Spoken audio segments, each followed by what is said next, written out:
Hola a todos, mi nombre es Diana Peña, yo soy médica especialista en medicina alternativa y hoy vamos a hablar acerca de salud intestinal. Para hablar de la salud intestinal nos vamos a referir a dos términos muy importantes. El primero es la microbiota y el segundo es la microbioma. La microbiota es toda la presencia de microorganismos vivos en un nicho. ¿Cuál es ese nicho? Nuestro intestino. Y la microbioma es la armonía que hay entre nosotros y la presencia de esos microorganismos, los cuales van a reconocer las bacterias que viven en nuestro organismo y que generan unos mecanismos de protección al mismo. Bueno, el microbiota cumple una función muy específica y muy importante en el cuerpo. El primero es que genera la base para un buen sistema inmunológico. El segundo es que se encarga de procesar los alimentos para que podamos asimilarlos y transformarlos en micronutrientes.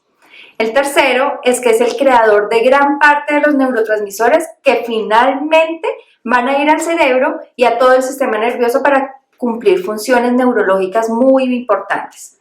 El cuarto es que se generan y son controladores de todos los microorganismos patógenos que pueden afectar negativamente nuestra salud. Y el quinto es que van a ser la base material del campo emocional, ya sea de emociones positivas o de emociones negativas, y que desde el intestino se van a emitir a todo el organismo y que el cerebro va a procesar de una manera más consciente. En el intestino hay algunas especies de microorganismos que se hacen imprescindibles para la regulación del aparato digestivo, pero si estas funciones cambian o hay un crecimiento excesivo de estos microorganismos, se van a convertir en agentes patógenos que van a producir desajustes y afecciones que no son deseables para el ser vivo y que van a generar una condición que se llama disbiosis. El intestino puede perder su equilibrio dinámico por múltiples causas y generalmente se suele juntar con condiciones que van a alterar el sistema biológico y estas condiciones las podemos generalmente encontrar bajo estas circunstancias. Personas que toman antibióticos de manera frecuente, personas que abusan del alcohol, personas que toman de manera crónica antiácidos o medicamentos que generalmente son formulados para la gastritis, personas con estreñimiento crónico, personas que tienen una alimentación rica en azúcares o grasas o con alimentos procesados, una alimentación que no contenga verduras o frutas y personas con alta carga de estrés. Podemos asegurar entonces que en el intestino se generan los flujos de energía y de inflamación que van a permitir que el resto del organismo mantenga la salud o que se genere enfermedad. Ese equilibrio se sustenta entonces en la comida que ingerimos y en la calidad de microbiota que vamos a albergar. En la medicina oriental, entre ellas la medicina tradicional china y la medicina ayurvédica, desde siempre se ha hablado de la importancia del intestino como un predictor de buena salud.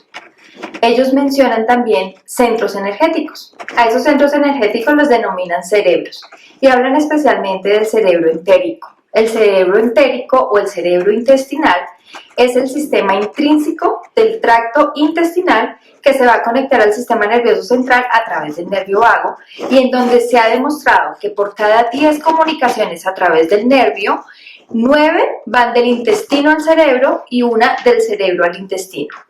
Es de allí entonces donde se puede ver la influencia que ejerce el intestino en nuestro cerebro. En medicina alternativa, entonces entendemos al ser humano como un todo, cuerpo, mente, emoción, conciencia, y en el que la enfermedad o la patología va a aparecer al existir un desequilibrio o un estancamiento de la dinámica natural de todos estos procesos.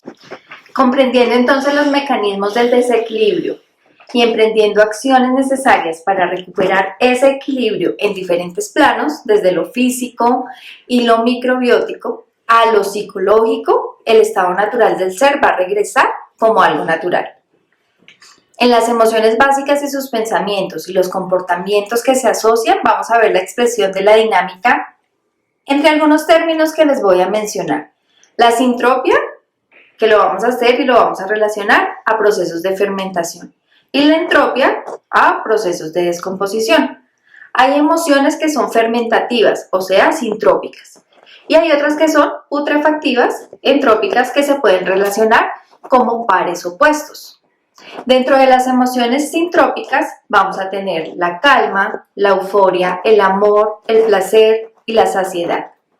Y entre las emociones entrópicas oxidativas vamos a tener la ansiedad, el abatimiento, el miedo, el dolor y la carencia.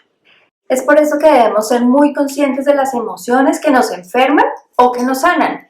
Y aunque parece imposible, debemos buscar la manera de equilibrar nuestro campo emocional y buscar las emociones positivas y neutralizar las negativas.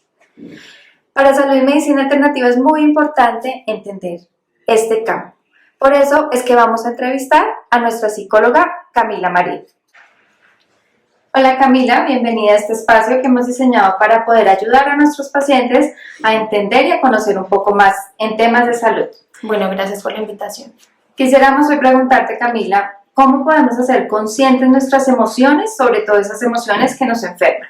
Ok, bueno, primero es súper importante lograr entender que una emoción no es solamente cuando estamos muy felices o cuando estamos tristes, sino que también es importante que intentemos desligar la emoción desde las categorías que le hemos venido dando en el tiempo.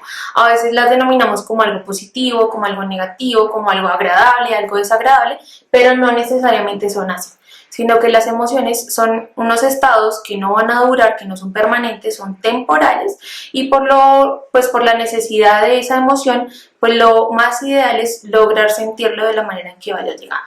Entonces, ¿cómo podemos hacer para hacernos conscientes de esas emociones? Primero podemos detenernos un poco, empezar a respirar, y cuando hagamos ese tipo de respiración empecemos a hacernos algunas preguntas. Entonces la primera, ¿qué estamos sintiendo en nuestro cuerpo? ¿Cómo estamos sintiendo y cómo vienen esas sensaciones corporales?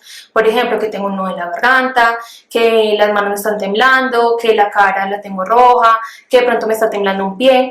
Y seguido a esto, empezar a entender qué ocurrió para que esto sucediera, para que yo llegue a ese estado emocional.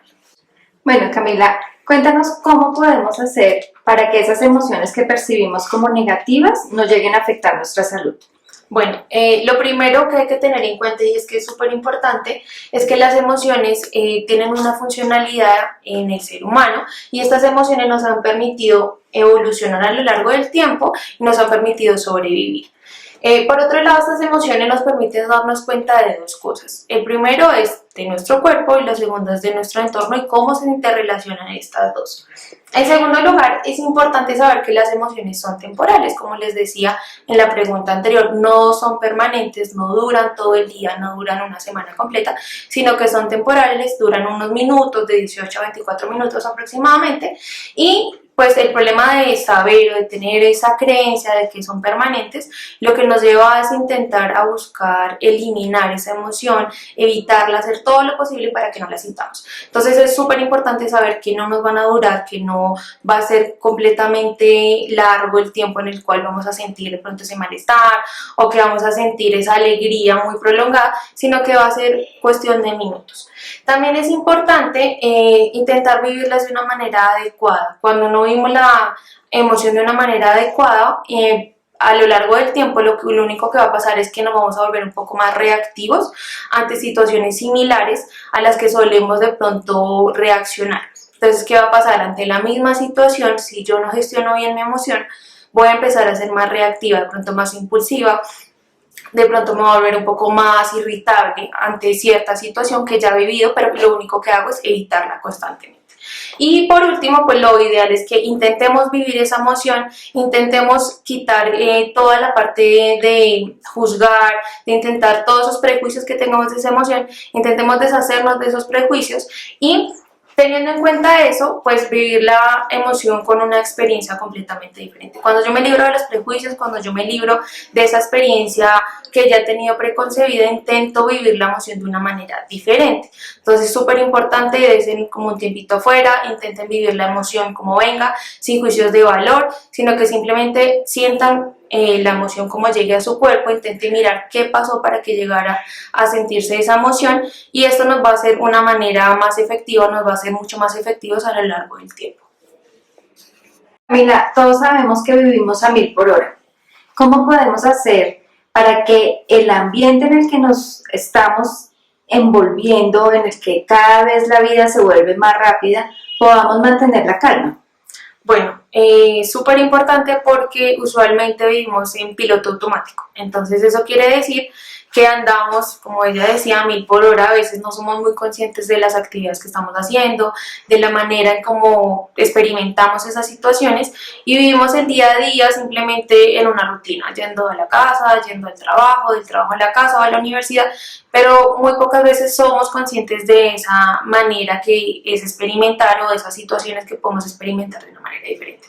Entonces, al vivir diferentes situaciones, pues eso también nos va a llevar a tener diferentes o diversas emociones y una de ellas puede ser el estrés causado por esa rutina tan fuerte y pues por esa presión que puede generarnos el trabajo, la universidad y toda esta rutina. Entonces es súper importante hacer un tiempo fuera, y cuando hablo de hacer un tiempo fuera es a pesar de toda la carga que llevemos en el trabajo, de toda la carga que tengamos en, no sé, en la universidad, en el colegio, intentemos tomar un espacio en el cual nos podamos sentir un poco más tranquilos, optar por una postura que sea cómoda. A veces no estamos en posturas muy cómodas y eso es lo que va a generar son tensiones y por ende eso también nos puede generar ciertos niveles de irritabilidad, ciertos niveles emocionales que van a sumar a lo que ya estamos sintiendo. Entonces es súper importante optar por una postura cómoda. Después de eso podemos realizar respiraciones un poco más pausadas. Entonces cuando realizamos este tipo de respiraciones vamos a generar niveles de relajación mucho mejores y lo que podemos hacer después de esto es intentar observar esa experiencia emocional que estamos teniendo. Entonces cuando intentamos sentir ese malestar de pronto del estrés porque tenemos que entregar algo, tenemos una entrega, no sé, en el trabajo, de pronto algún informe o tenemos un parcial en la universidad, cuando somos conscientes de eso que estamos sintiendo nos anclamos o de pronto somos conscientes de pronto ese malestar que estamos sintiendo, mucho más fácil para empezar a disminuir, a bajar. Y como les decía con anterioridad, las emociones son temporales, es decir, no nos van a durar todo el día, y si somos conscientes de eso, más fácilmente vamos a poder vivir las experiencias de una manera diferente. Entonces intenten hacer un tiempo fuera, intenten respirar de una manera un poco más pausada, que eso les genere relajación, y realmente se van a dar cuenta que los resultados a largo plazo van a ser mucho mejores. Entonces, muy importante y como conclusión, tiempo fuera y respirar. Digamos que es súper importante también tener en cuenta y como cierre que la salud no es solamente sinónimo de salud física, como nos decía la doctora Diana. También salud es sinónimo de tener buena salud mental y buena salud física. Es un conjunto de estas dos, pero que a veces descuidamos una o descuidamos la otra. Entonces eso es súper importante, que salud no es solo ausencia de enfermedad, sino que también salud va a ser que nos sintamos en bienestar, que estemos en bienestar tanto con nuestro cuerpo, con nuestra mente y con nuestras emociones. Muchas gracias, Camila. A ti, gracias. Bueno, entonces vamos a tener en cuenta varios aspectos.